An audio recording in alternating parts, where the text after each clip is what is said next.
The year was 2005, and Nintendo was about to kickstart something special. We gave you DS, a new Game Boy, and new games to play on them. And now you say, you want a revolution? Well, we've got one.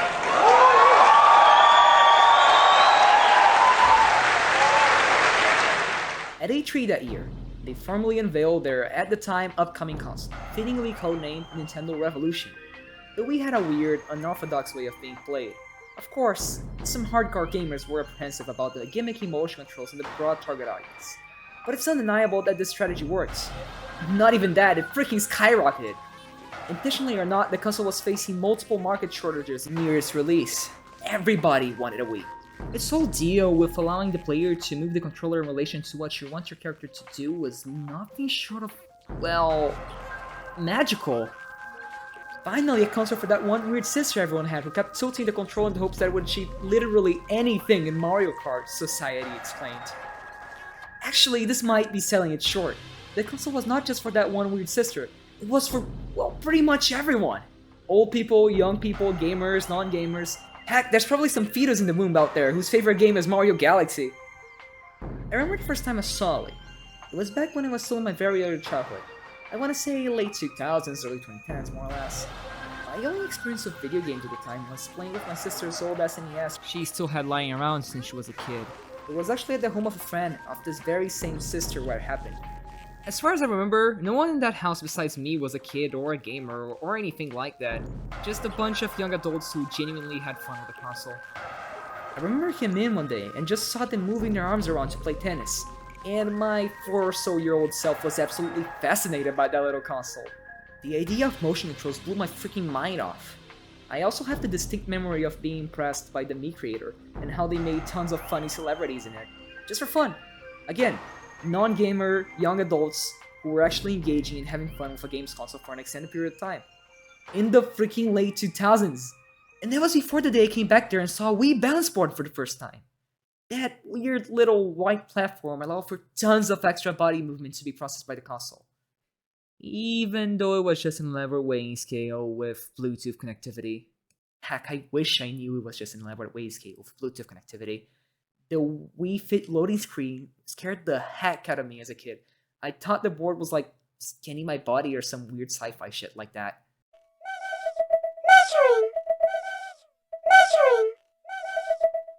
Measuring. Hey, a reason for you to be scared in the past is a reason to laugh today, right? Just one more memory to add to the pile.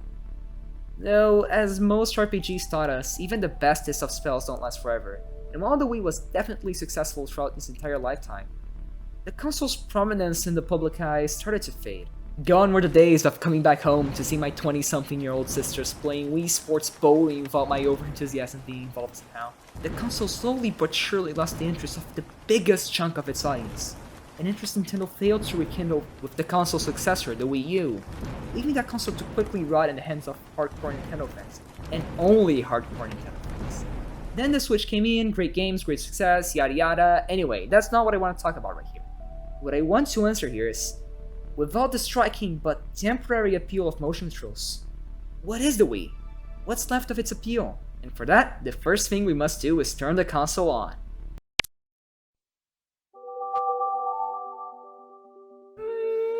I'm home! Man, from this menu alone, you can already feel the console's personality just sort of overflowing through. From the calming and nostalgic ambient musical theme composed by the great Kazumi Totaka, to the simple to understand menu that's laid out like a bunch of TVs being showcased in a shop window, going as far as calling the application's channels. And man, those channels were something else too. They peaked messing around for hours without accomplishing much, besides precious memories material. We have the photo channel for checking out and most importantly, editing pictures in your SD card. The weather and news channels for being up to date with everything you'd rather not waste your time seeing on TV. The Me and Check Me Out channels for creating and sharing memes respectively. And last but not least, the Wii Shop channel, which allowed you to download extra games and channels to your console. This included some amazing retro games as well as original budget software, known as WiiWare. Said retro games were how I was able to play some amazing classic games as a kid I wouldn't have been able to play otherwise. And even this shop has tons of personality, from the 8-bit Mario download screen to the iconic music that just sticks in your head like some kind of cognitive superglue. My time spending money to buy games developed by morally gray mega corporations here will always be remembered fondly. You know, the Wii's whole vibe and aesthetic is something I feel only Nintendo could do. They have this very particular way of making things, where they tend to kinda close themselves off from the rest of the industry, which leads to a ton, and I do mean a ton of terrible moves by the company, but it also leads them to follow their own original thought processes and make their own unorthodox but weirdly avant-garde ideas.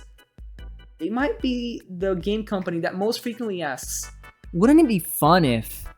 insert crazy cool idea here. But then even that is inconsistent. Don't get me wrong, I absolutely love the Switch for its amazing games and for the most part understand why Nintendo made it the way it is. But I can't compare its start menu versus what they did with the Wii. Seriously, I think I could have made that thing in like 30 minutes in Adobe Illustrator. And it's never gonna make me almost cry whenever I open it after not playing the console for a long while like the Wii menu does. Aside from the little sound it makes when you scroll from one edge of the menu to another, that makes me feel things.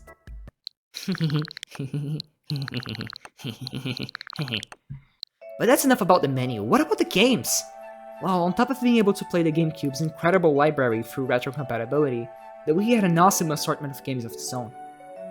Well, actually, scratch that. At least the highs were pretty high. Nintendo Little Motion Controls machine was filled, and I do mean filled, with shovelware from top to bottom.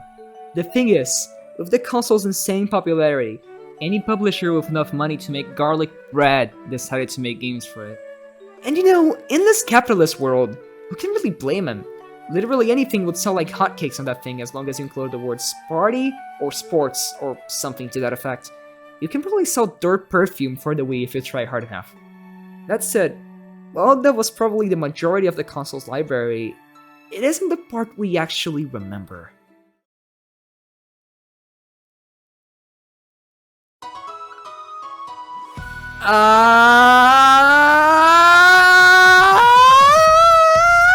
There's a reason why casual games would sell so well on the Wii, and this is it right here.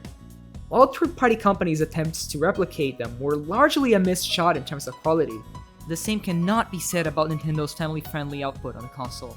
On top of what was, at the time, kind of an impressive technology with the motion controls, games such as Wii Sports, Wii Party, Wii Fit Plus, and Wii Sports Resort had such strong staying power with their simple-to-understand but widely replayable modes of play.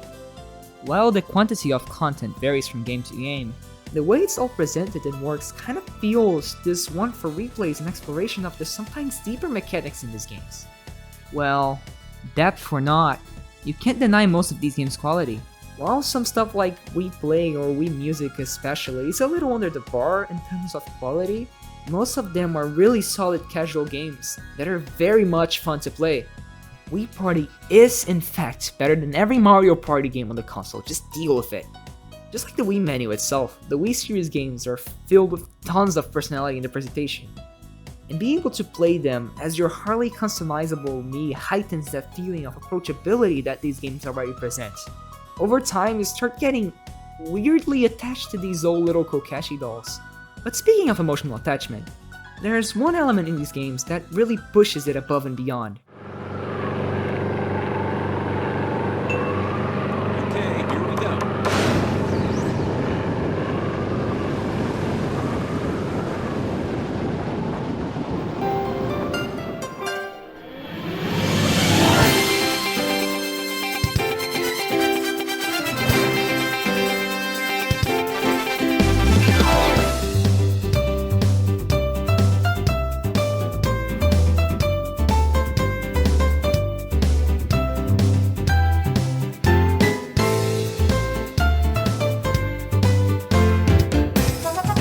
While earlier versions of it, in concept, could be seen previously, 2009's Wii Sports Resort introduced the setting known as Wuhu Island, which basically serves as an interconnected region where all the game's sports/minigames take place.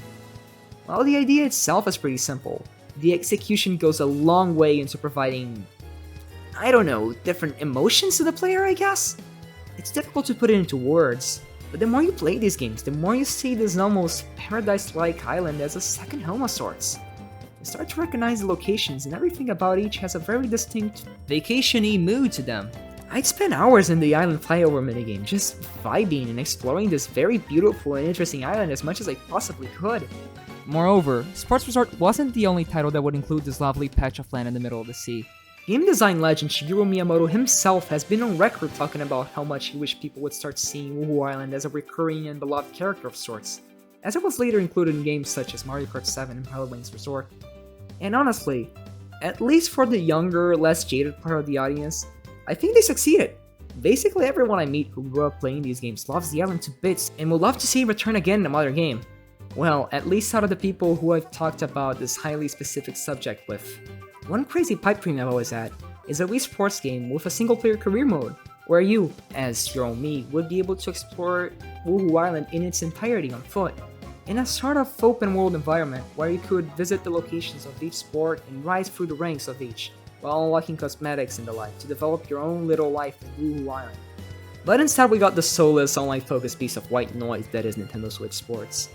But that's a topic for another video. Maybe, if I feel like it. But if the console was just that, would it really be enough? I don't know, because this isn't the reality we live in, thankfully. While it was primarily seen as a casual, motion-controlled little toy by pretentious 2000s gamers, the Wii very much continued in the GameCube's footsteps in terms of hardcore-ish Nintendo games from their premier franchises. From Mario Galaxy to Zelda Twilight Princess to Kirby's Return to Dreamland, the Wii had some fan-favorite Nintendo games that are still beloved to this day. It had quite a bit of everything, really.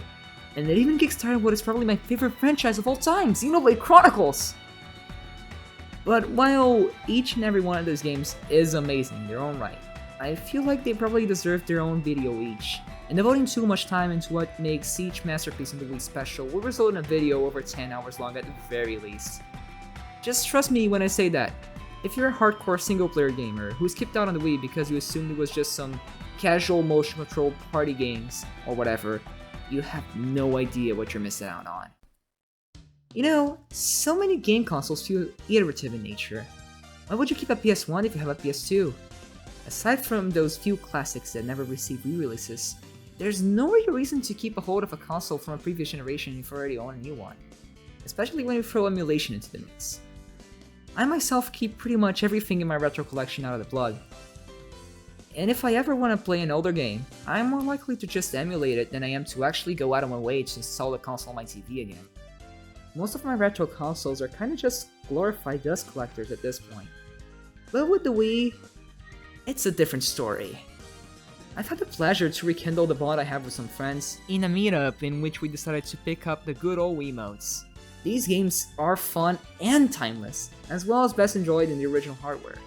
My trusty Wii U, whose gamepad doesn't even work anymore, making it basically just a fancy looking Wii, always stays active on my entertainment center, and I never really feel like it's just sitting there as paperweight. All these years later, opportunities always pop up where I and some other person can have an absolutely great time playing stuff like Wii Sports Bowling.